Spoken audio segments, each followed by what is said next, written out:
What is going on, guys? Welcome back to the PickSwap Media YouTube channel. My name is Sean Bernard as usual, and I'm excited to announce that for this video, we have partnered with WHOP.com, WHOP.com. WHOP is an all-in-one marketplace for sports communities and other digital products. If you're looking to find communities on all things sports, sports capping, sports betting, and sports fandom, head to WHOP.com/sports. They're the all-in-one digital marketplace, the Amazon of the future for digital products. I'm incredibly proud and excited to be partnering, so make sure to go check that out. You can click the link in our description and our comments. Thank you to WAP for sponsoring this video, and thank you to you guys for tuning in.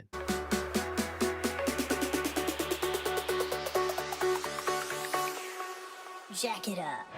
Hurts keeps, Hurts cuts, Hurts has the first down, and Jalen Hurts might have just put it away for the Eagles. Touchdown. Tyrese Maxey and the Sixers are going to win this game.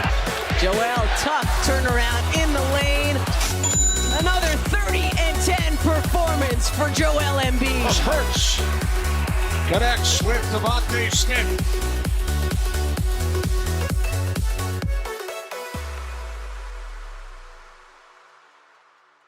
All right, hello and welcome back to 2 and 5 Scoop.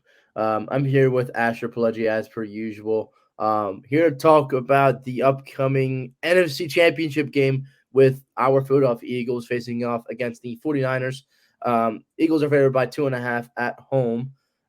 Lots to go into today, but first off, Asher, how are you doing? I'm good. I'm hyped. I'm excited for this game. Yeah, as we all should. I was watching the news earlier today. Or watched a clip on YouTube, and apparently there's a brewery, a bar down in Center City, and they're making green beer, and they usually do it for like St. Patty's Day, but they're bringing it for the Eagles NFC Championship game in this playoff run they're going on. So they got green beer down in at a bar in Center City. So I thought that was pretty sick. That is sick. I might have to venture out there myself if they win. Yeah. Yeah, I'm coming home for the Super Bowl. I'm at Penn State right now. I'll be home for the Super Bowl if the Eagles make it there. So I'm looking forward to that if it happens. But had to get through this weekend first.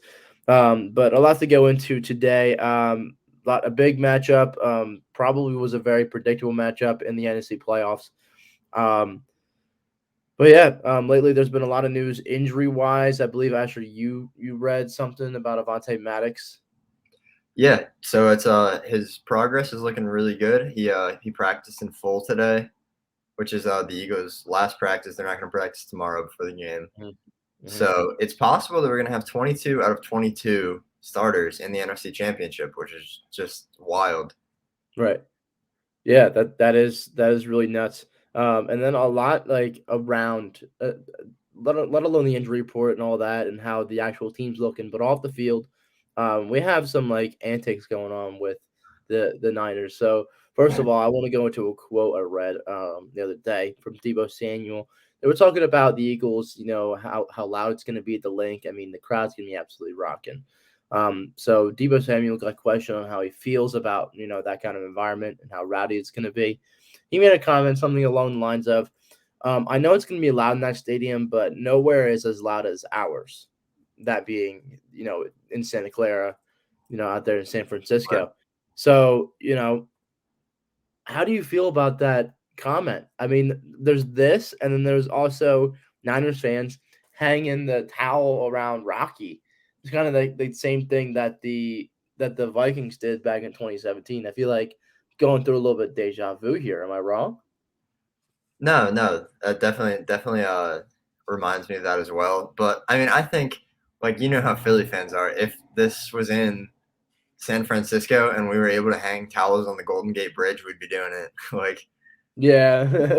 I think the Deebo Samuel comment is a little more like, that doesn't make sense to me, because like it doesn't really matter if your stadium's louder. You're not playing in your stadium. I'm not saying it is louder, but first of all, it's definitely not louder than Kansas City. It's definitely not louder than Seattle. Like, no way is San Francisco the have the best home field advantage. Yeah, exactly. But yeah, you're playing in Philadelphia, so it doesn't matter how loud your stadium is. Yeah, it like almost ticks me off a little bit, because it's like he's like you just said, he's bragging about his own crowd, but at the same time his crowd's working for him, not against him. Yeah, it feels like this is this is Philly, and this is with a trip to the Super Bowl on the line. Yeah. You're gonna hear it. You're gonna hear it from Philly fans. You'll notice the difference when it's like 3rd and 12.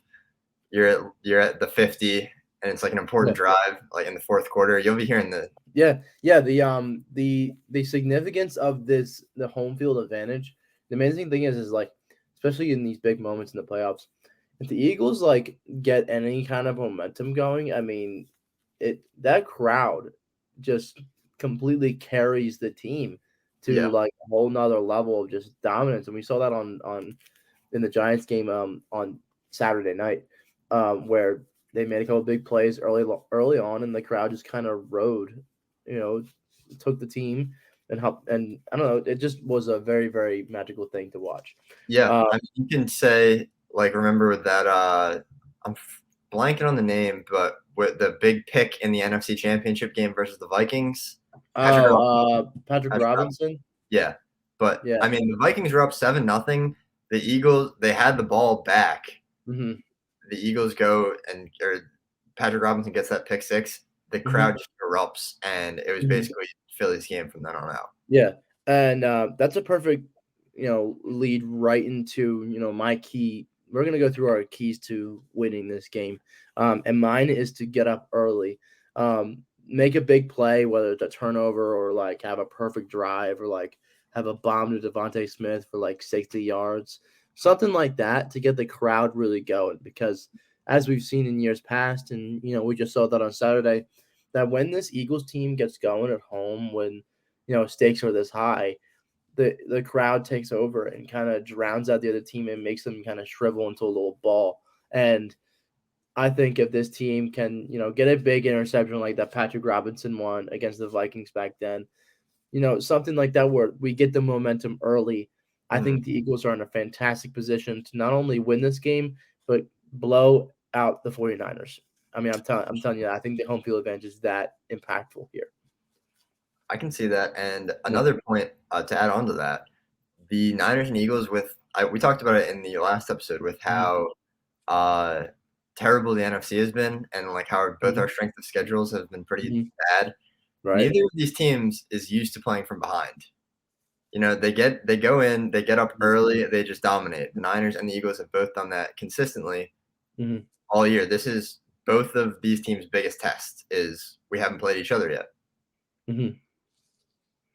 So whoever can kind of go in an established position early first and second quarter, that's the team that's probably going to win this game.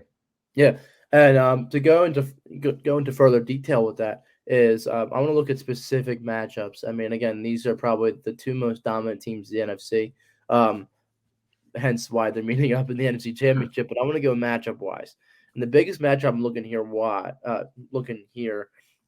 especially in the personnel, is the Eagles' offensive line against the Niners' defensive line, and vice versa.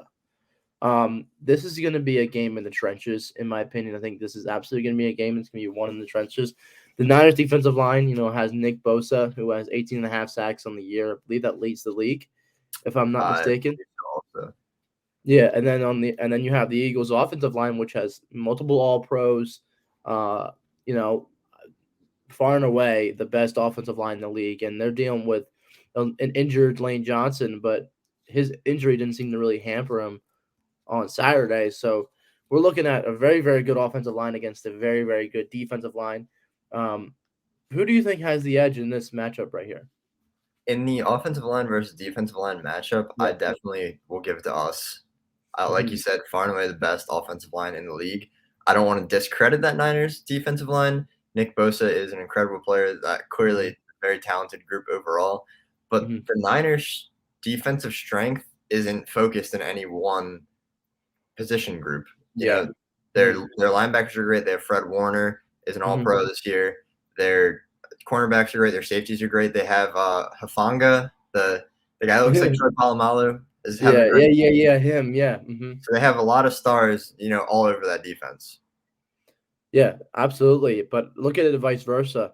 We got the Eagles defensive line, who has 4 players with 10+ sacks, and they have 70 sacks on the season, plus they got another 5 last week against Daniel Jones. So 75 sacks, including the playoffs. That puts them 3rd all time. 2 away from the 85 Bears. We talked about this last episode. But we all know how crazy the Eagles defensive line is, and then you have the Niners offensive line with guys like Trent Williams, who is an all pro offensive lineman. So looking at it vice versa, like what do you really see happening here? Because in my opinion, I think the Eagles have the edge on both sides. As far as the line goes, Yeah. I'd agree with you there. Again, I feel like their offensive line is kind of similar to their defensive line in that Trent Williams is, if anyone can take the crown away from Lane Johnson for the best offensive lineman in the game, I'd say it's going to be Trent Williams. Mm-hmm. Incredible player. Mm-hmm. But the Eagles' defensive line is just kind of strong at every position. Mm-hmm. They're deep. Mm-hmm. We have games where like Ndamukong Suh, who's still a pretty good defensive tackle at his age, Right. is coming. It doesn't come in until like the third quarter. Right. The line is pretty incredible. Yeah. The depth, the defensive line has always been an emphasis, position that's emphasized. It's always been very good for us in the past, I'd say 10 years or so. Yeah, I can't remember the last time where I looked at the Eagles defensive line. I was like, damn, that unit sucks. I started watching football the year after we drafted Fletcher Cox, and that kind of just started our defensive line is crazy. Mostly. Well, do you remember Trent Cole and Connor? Yeah, so Fletcher Cox came in. It was the end of the Trent Cole era. Connor Barwin was good for a couple of years. Uh-huh. And then that all led up to the Super Bowl season where we had I think we had Hakeem Nicks at one point too. Yeah, we had the guy Michael Bennett. Yeah, Michael Bennett. Him too. That's the guy from Seahawks. Yeah. So, but anyway, point is that defensive line has been very good for many years now. So in the trenches on both sides, you would give the edge to the Eagles, right? Yeah, I would. Yeah. Slight edge, definitely. Yeah, I definitely agree with you there. As far as your key to victory, what is your key to the Eagles winning this game and moving on to their second Super Bowl in 5 years? I think by far it is winning the turnover battle. If you'll let me have a little Asher stat nerd hour. Okay. A couple things that I found. So okay. The Niners tied for 4th in passing touchdowns, tied for 3rd in fewest interceptions in the league.